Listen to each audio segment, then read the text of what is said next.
ओम नमः शिवाय।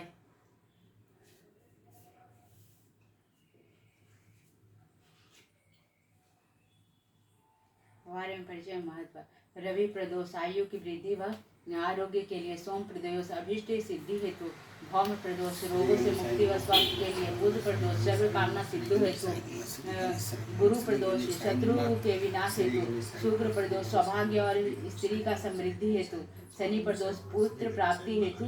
जो व्रत करना हो उस वार को पढ़ने वाले त्रयोदशी प्रदोष का चयन करें तथा उसी वार के अनुसार व्रत पूजन व कथा पढ़े एवं सुने।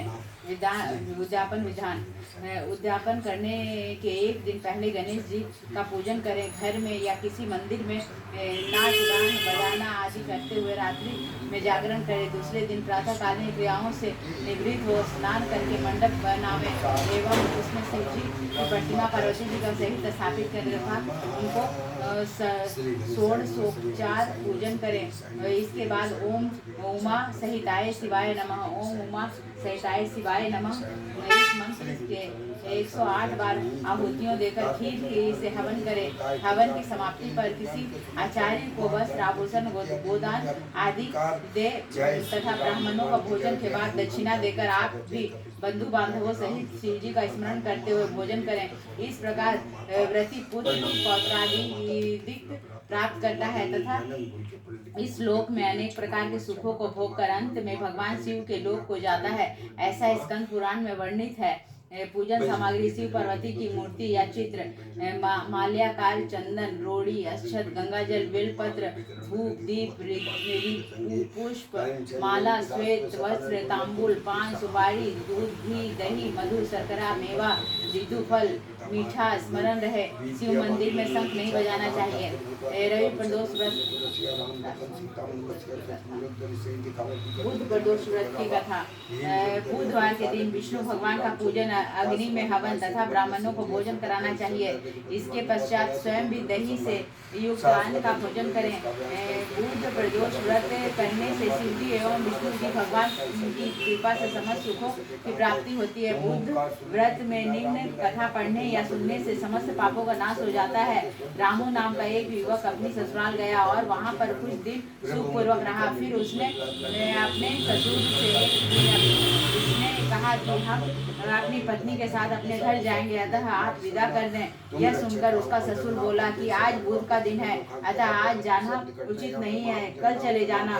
किंतु रामू अपनी बात पर अटल रहा और किसी का कहना नहीं माना। लाचार होकर उसके ससुर ने अपनी पुत्री सहित उसको विदा कर दिया, किंतु उसे चिंता लगी रही कि कहीं कोई अनिष्ट न हो जाए। रास्ते में रामू की पत्नी को प्यास लगी, अतः रामू पानी लेने चला गया और जब लौट कर आया तो देखा कि उसके रथ पर एक दूसरा रामू बैठा है। रामू ने उससे पूछा कि तुम कौन हो, तो उसने भी पूछा कि तुम कौन हो। जिस प्रकार रामू पूछता था उसी प्रकार वह भी पूछता था। दोनों का रूप एक ही तरह का था, किसी प्रकार का अंतर न था।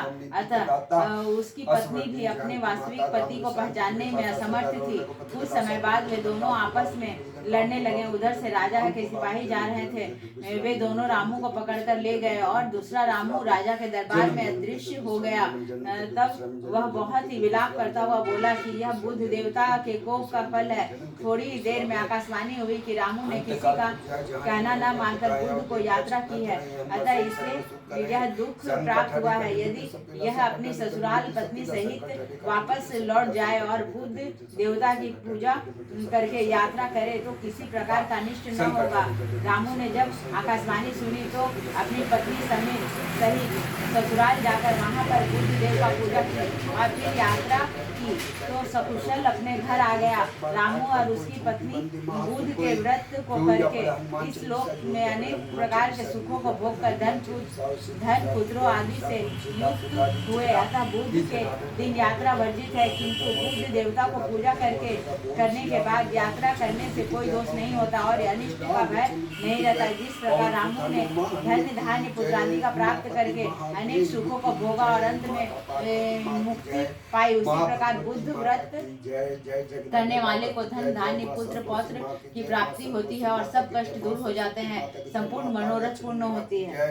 माता लक्ष्मी माँ की जय, माँ भगवती मैया की जय, जगदम्बे बाबा की जय, माता रानी माँ की जय, माँ छठ मैया की जय, माँ संतोषी माँ की जय, माँ सरस्वती माता की जय, माता लक्ष्मी माँ की जय, माँ भगवती मैया की जय, जय जगदम्बे बाबा की जय, माता रानी माँ की जय, माँ वैष्णो देवी माँ की जय, माँ देवरी माँ की जय, माँ गुजरप्पा मैया की जय, माँ कल्याणेश्वरी माता की जय, माता गागरी माता गागरी माता गागरी माँ चंडिकाय नमः, माता पचप्रदोष व्रत।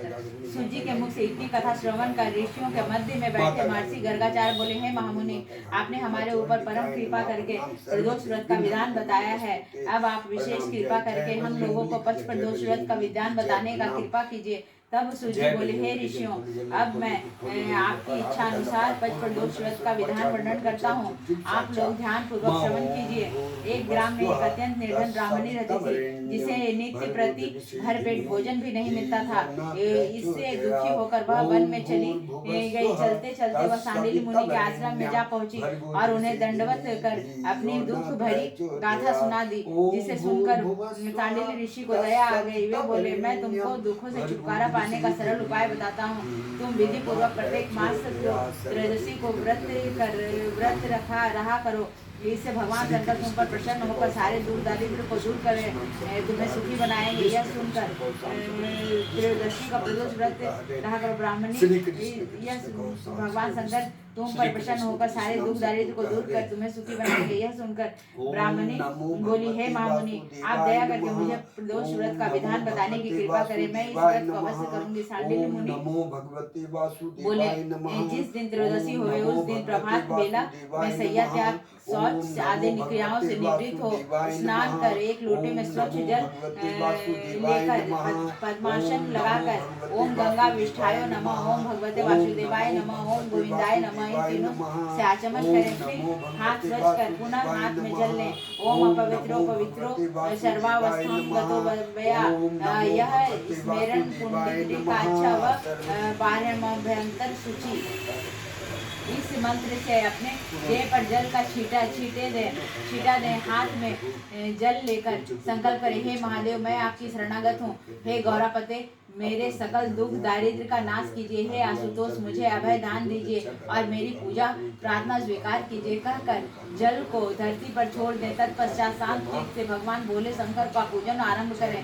शिव जी को स्नान परिधान, धूप दीप नैवेद्य बेलपत्र अर्पण कर आरती करें। इसके बाद ध्यान करें कैलाशपति, जिनके मस्तक पर गंगा की पवित्र धारा प्रवाहित हो रही है। चंद्रमा के प्रकाश से सुशोभित त्रिनेत्र बागंबर धारी, गले में सर्पों की माला पहने, हाथों में त्रिशूल तथा डमरू धारण किए हुए, जिनके वामंग में कमल के समान सुंदर मुख वाली, सूर्य प्रभा के समान तेजोमयी गौरांग वर्ण वाली भगवती पार्वती, जिनके चारों हाथों में शंख चक्र गदा और पद्म विराजमान है, ऋषि पत्नियों के सहित सुशोभित हो रही हैं। इसके अनंतर मंत्रों के द्वारा ओम धर्माय नमः, ओम ज्ञानाय नमः, ओम वैराग्याय नमः, ओम वैराग्याय नमः, ओम ऐश्वर्याय नमः कहकर कात्यायनी, सरस्वती और लक्ष्मी जी का पूजन करें। इंद्र, वरुण, कुबेर आदि का स्मरण कर इस प्रकार प्रार्थना करें, हे देवाधिदेव, हे देवाधिदेव, आप ही सकल जगत के स्वामी हैं। आप ही दुखियों के दुख हरता है, विपत्तियों से रक्षा करने वाले और भक्तों का कल्याण करने वाले हैं। हे नाथ, मैं आपकी शरण हूँ। हे प्रभु, मेरे दुख को दूर कर मुझे भाग्यशाली बनाइए। तदंतर यथाशक्ति ब्राह्मणों का दक्षिणा दे, भोजन करावे और आशीर्वाद प्राप्त कर। सांडिल्य ऋषि बोले, हे ऋषि, हे पुत्री, मैंने जो शिव पूजन का विधान तुमको बताया है, इसका 1 वर्ष पर्यंत पालन करने से तुम्हारे समस्त दुख को दूर हो जाएंगे और तुम्हारा कल्याण होगा। शौनकादिक ऋषि बोले, हे मुनिश्रेष्ठ, आपने जो ब्राह्मणी को कथा सुनाई वह अत्यंत रोचक तथा कल्याणकारक है। अब आप हमें यह बताइए कि ब्राह्मणी ने प्रदोष व्रत किया या नहीं, यदि व्रत किया तो उसे क्या फल प्राप्त हुआ। सूची बोले, हे ऋषियों, अब तुमको वही कथा सुनाता हूँ, ध्यान पूर्वक श्रवण करो। दैव योग से उस दिन त्रयोदशी की थी। तदतः ब्राह्मणी ने ऋषि के कथना अनुसार व्रत करना आरंभ कर दिया। कुछ समय व्यतीत होने पर ब्राह्मणी का छोटा लड़का तालाब में स्नान करने गया तो भगवान शंकर की कृपा से उसे रास्ते में सोने से भरा हुआ एक कलश प्राप्त हुआ। वह मन में आनंदित होता हुआ ब्राह्मणी के समीप आकर बोला, हे माता, भगवान शंकर की दया से मुझे यह सोने से भरा हुआ कलश प्राप्त हुआ है। ब्राह्मणी बोली, दोनों भाई आप इसका आधा आधा भाग ले लो। यह सुन बड़ा भाई धर्मगुप्त बोला, हे माता, मेरा इस पर कोई अधिकार नहीं, यह तो छोटे भाई का ही भाग है, अतः मैं नहीं लूंगा। यदि भगवान शंकर की कृपा होगी तो मुझे भी धन प्राप्त होगा। और बड़े भाई ने धन नहीं लिया। कुछ काल व्यतीत होने पर एक दिन दोनों भाई विचरण करते हुए एक वन के मध्य में पहुंचे, तो वहां उनको अनेक रूपवती गंधर्व कन्याएं किलोल करती हुई दिखाई पड़ी।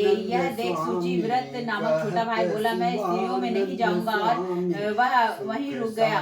बड़ा भाई राजपुत्र कन्याओं के समूह में जा पहुंचा।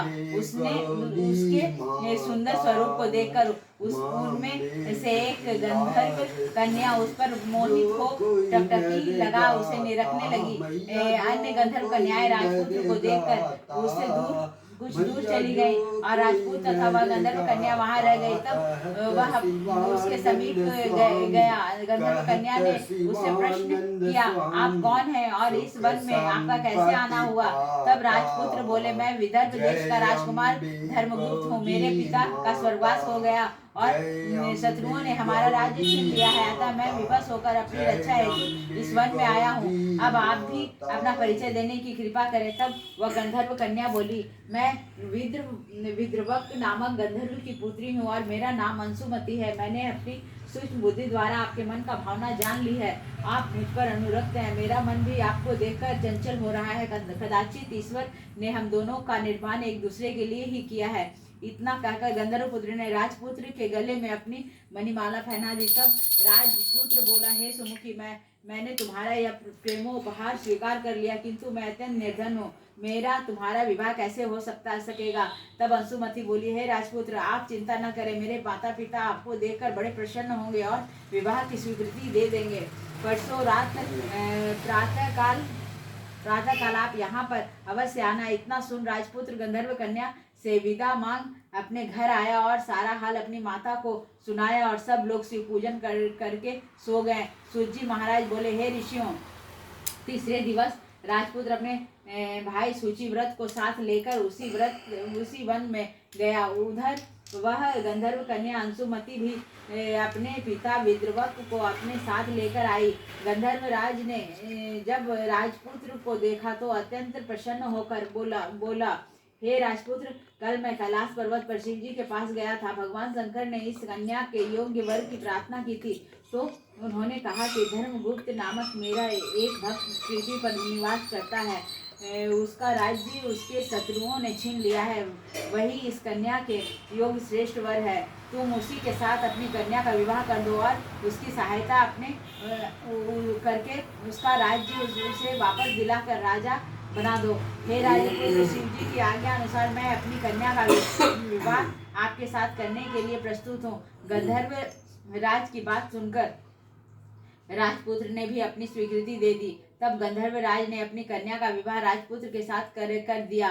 दहेज में हीरे मोती जवाहरात सोना चांदी अगणित दास दासी और शत्रुओं का विनाश करने के लिए विशाल चतुरंगी सेना प्रदान की, और सबको यथा योग्य सोना चांदी अगणित दास दासी और शत्रुओं का विनाश करने के लिए विशाल चतुरंगी सेना प्रदान की, और सबको यथा योग्य स्वागत सत्कार सहित विदा कर आप अपने लोक को गया।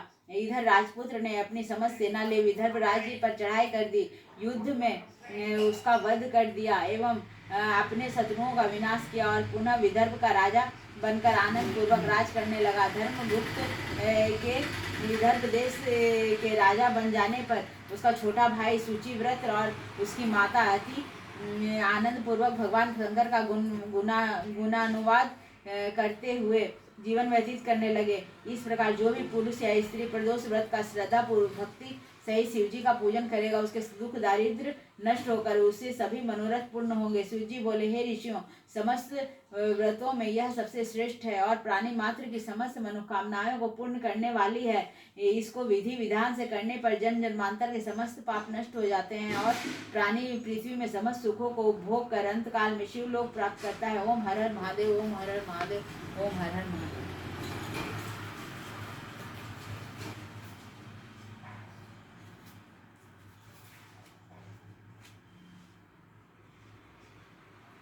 ओम नमः शिवाय, ओम नमः शिवाय, हर हर भोले नमः शिवाय, ओम नमः शिवाय, ओम नमः शिवाय, हर हर भोले नमः शिवाय, ओम नमः शिवाय, ओम नमः शिवाय, हर हर भोले नमः शिवाय, ओम नमः शिवाय, ओम नमः शिवाय, हर हर भोले नमः शिवाय, ओम नमः शिवाय, ओम नमः शिवाय, हर हर भोले नमः शिवाय, ओम नमः शिवाय, ओम नमः शिवाय, हर हर भोले नमः शिवाय।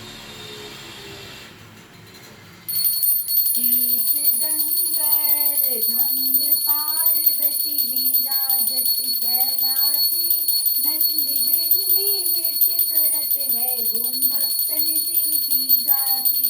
शीतल मंद सुगंध पवन है बैठे हैं शिव अविनाशी, करत गान गंधर्व सप्त स्वर राग रागिनी अति गासी। यक्ष रथ भैरव जहाँ डोलत बोलत है वन के वासी, कोयल शब्द सुनावत सुंदर भवर करत है गुंजासी। कल्प द्रुम अरु परिजात तरु लाग रहे हैं लक्षासी, काम धेनु कोटित जहाँ डोलत की करत फिरत है भिक्षासी। सूर्य कांति समसर पर्वत शोभित चंद्र कांति भव निवासी। छहो तो ऋतु नित फलत रहत है पुष्प चढ़त है वर्षासी। देव मुनि जन की भीड़ पड़त है नियम रहत जो नित गासी।